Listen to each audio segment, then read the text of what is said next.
24 жаштагы Айдана Ниязбекованын бою 3 жашынан тартып өспөй калган. Бирок мындай абал Айдананын өсүп өнүгүүсүнө эч тоскоолдук жаратпайт. Адегенде мектеп, кийин колледжди аяктап бүгүнкү күнү жогорку окуу жайлардын биринде экономика багытында билимди алып жаткан кези окуусунан сырткары кайрымдуулук иштери менен алек болуп жүрөт. Үй бүлөдө 3 тууганмын. Байкем эжем бар. Алар чоңоюшкан, үй бүлөлөрү баары өзүнчө турушат. Мен 3 жашымда боюмдун өсүшү токтогон. Анан жакшы эле басып жүрдүм.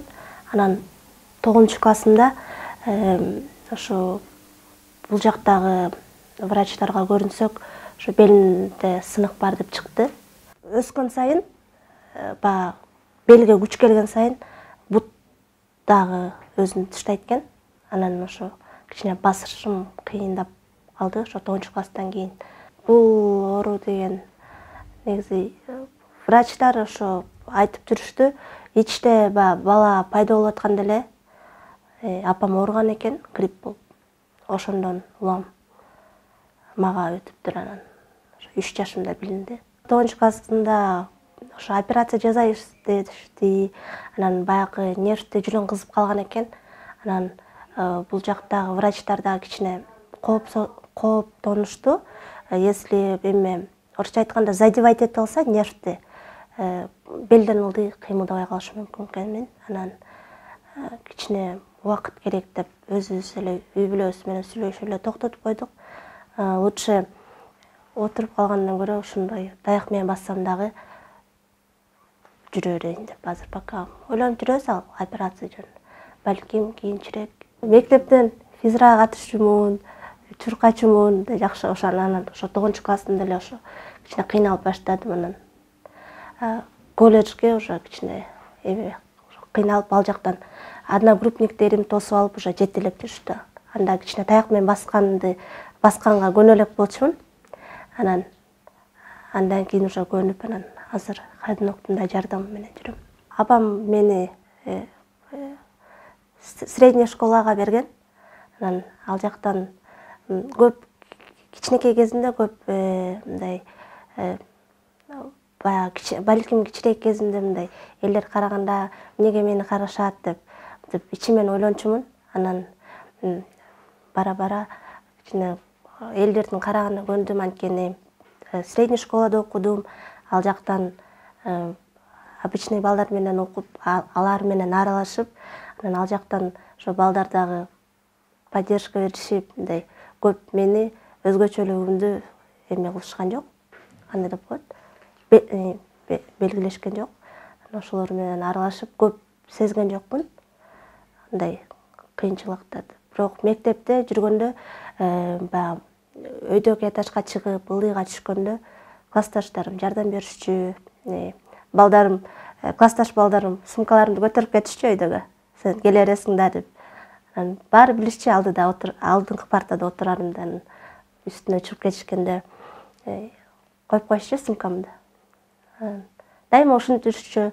Эшикке физкультурага эшикке чыкканда дагы кел кийимдерди кармап алалы деп мындай дайыма жардам берип жүрүшчү. Учурдан пайдаланып, аларга рахматымды айтам. Өзүм мындай позитивдүү адам болгондуктан көп деле мындай эл карап атат деп эме болгон жокмун. Көп орусча айтканда депрессияга түшүп дегенде андай көп деле болгон жок. Анткени үйдөн апам айтчу, дайыма эметишет, карашат, сен аларга көңүл бурба деп көп акыл кеңешин берет. Ошондон улам көп ошо карашкандарын мурун кичинекей кезимде аябай жаман боло берчүмүн, неге деп. Анан азыр болсо көнгөм, жакшы бар. 9-классты бүткөндөн кийин бул Бишкекте колледж экономики и финансов деген колледжге тапшырдым.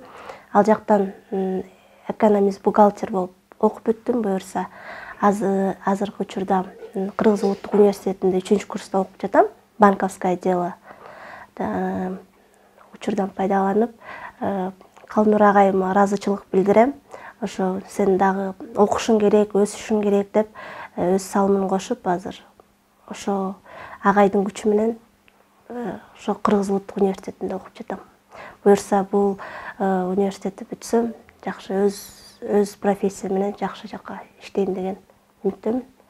Андан тышкары дагы 2014-жылы ногтевой курс, тырмак жасоо курсун окудум. Кардаарларды үйдөн кабыл алдым. Анан азыр болсо кичине алысыраак көчүп кеткенге байланыштуу кардаарлар көп келишкен жок. Салонго иштейин десем, кичине азыр ходунок менен жүрүп, анан ошо таксим эле болуп калат экен. Азыр болсо волонтер болуп фонддор менен иштешем. Ал жактан болсо мүмкүнчүлүгү чектелген балдарга, муктаж үй бүлөлөргө жардам беребиз биргеликте. Андан кийин социалдык ишкерлер курсун окудум. Ал жактан долбоор жазганды үйрөндүм. Буюрса келечекте бизнес ачканга жардам берет деген үмүттөмүн. Негизи мен өзүм көп нерсеге кызыгам. Анан хоббилеримдин бири ырдаганды аябай жакшы көрөм. Кавер ырларды жаздырдым. Анан ал ырларды жанагыдай фонддорго барганда, иш-чараларга барганда аткарып жүрөм. Фотографтар чакырышат, биздин фотосессияга келиңиз деп, анан атайын көйнөктөрдү издеп, көйнөктөрдү таап, анан курбуларым менен фотосессияга барабыз. Ал фотосессиялар кайрымдуулук негизинде болот. Анан 1-2 күндө сүрөттөр даяр болгондо жиберишет, анан алар менен да социалдык тармакта бөлүшөм. Айдананын ата-энеси 6 жашында эки ажырым жолго түшүп, атасы башка үй бүлө куруп кеткен. Азыр ал атасынын кандай адам болгонун эстей албайт. Бирок атасына таарынычы жок. Айдананын позитивдүү ой жүгүртүүсүнө, өзүнө ишенимдүү болуп өсүүсүнө апасы, бир туугандары жана тай эжесинин салымы зор. Айдананын дагы бир колдоочусу, мүмкүнчүлүгү чектелген жакын курбусу Айгүл. Апам кичинекей кезинен бери эле ушундай өз алдынча оокат жасагандарды үйрөткөн. Үйдөн тамак жасайм, апама жардам берем. Кичинекей кезимден бери эле апам айтат, мен бөлүктүү эмесмин, өзүңдүн келечегиңе керек болот булар деп. Кичинекей кезимден бери эле үйрөткөн. Азыр ошолорду дайыма үйдө бош отурбаганга аракет кылам. Дайыма апамдын ошол акыл насаатын угуп, тең күч бергендерин эсиме тутам. Камыр жууруйм. Үйдөн жанагыдай самсы, манты түйүп, анан апам экөөбүз тамак жасап жейбиз. Мындай өйдөгү алым келген оокаттарды мындай коюп коем, анан если андан өйдөрөөктөр болсо, ылдыйга эле коюп коем. Анан апам өзү жыйнап коет. Иногда сындырып алам. Негизи мен жашоодо шайыр адаммын. Кайгырганды көп жактыра бербейм. Кичинекей кезимден бери эле ушу орусча айтканда с чувством юмора көп кайгырбайм. Бир туугандарым дайыма баары эле негизи шайыр. Чогуу отурганда ырдап, анекдотторду айтышып, мындай шайыр отурабыз. Анан мен өзүнчөмдөп депрессияга түшүп, анан ойлонуп, андай болгон эмес. Болот кез-кезде баягы белим ооруп, башым ооруганда ошондо настроением жок болот. Анан дайыма мага мотивация берген апам, сен мындай болушуң керек деп акыл насаатын дайыма айтат. Учурдан пайдаланып апама ыраазычылыгымды билдирем. Анан апамдын бир тууган сиңдиси бар, тайжем. Ошо тайжем дагы көп акыл насаатын айтып, ошо тайжеме көп келем. Тайжем дагы мындай, тайжем да аябай шайыр. Анан тайжем ошо үйдөн баягы бир жумадан ашып баратса, мага айтып коет, "Чото бугун бук болуп бара жатат окшойсуң, бар тайжеңе барып келчи" деп. Анан тайжеме келип, анан бүт жаңылыктарды айтып, анан тайжем дагы күлүп, экөөбүз кечке бир күн оозубуз жабылбай кечке күлөбүз. Ошо тайжем дагы бар. Дайыма акыл насаатын айтат, мотивация берет. Тайжем айтырым, чоңойгондо мындай кийин сиздин убагыңызга келгенде мен да сиздей болгум келет деп. Мен Айдананын тайжеси болом.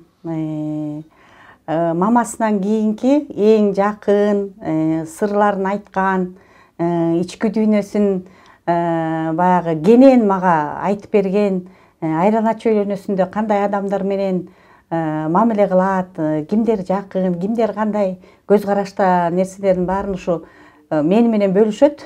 Акылдуу, эстүү кыз. өзү ар дайым классташтарынын ичинен дагы кошуна колоңдордун арасында, курбу кыздардын арасында аябай өзүнүн бир жакшы бир орду бар кыз да. Анан биз келечекти ойлойбуз, ушул буюрса, Кудайым буюрса, ушу жакшы инсандардан болот, өзүнүн ордун тапкан, Кудай буюрса бир жакшы профессиянын бир жакшы профессиянын ээси болот, бир адамдын сүйгөн жакшы жары болот, жакшы энелик сезимди чувствовать эткен бир ушундай жакшы бир инсан кыз болот деп мен көзүм жетет ушул кызга. Көп үмүтүбүз бар ушул кызыбыздан. Биз Айдананын мындай мүмкүнчүлүгү чектелгендей адамдай эсептебейбиз. Керек болсо бизден күчтүү, анча мынча 6 саны аман кишилер кичине чөгүп кетет анча мынча проблемага. Айдананыкы аябай внутренний стержень аябай күчтүү кыз. Көп нерсени үмүттөнсөк болот.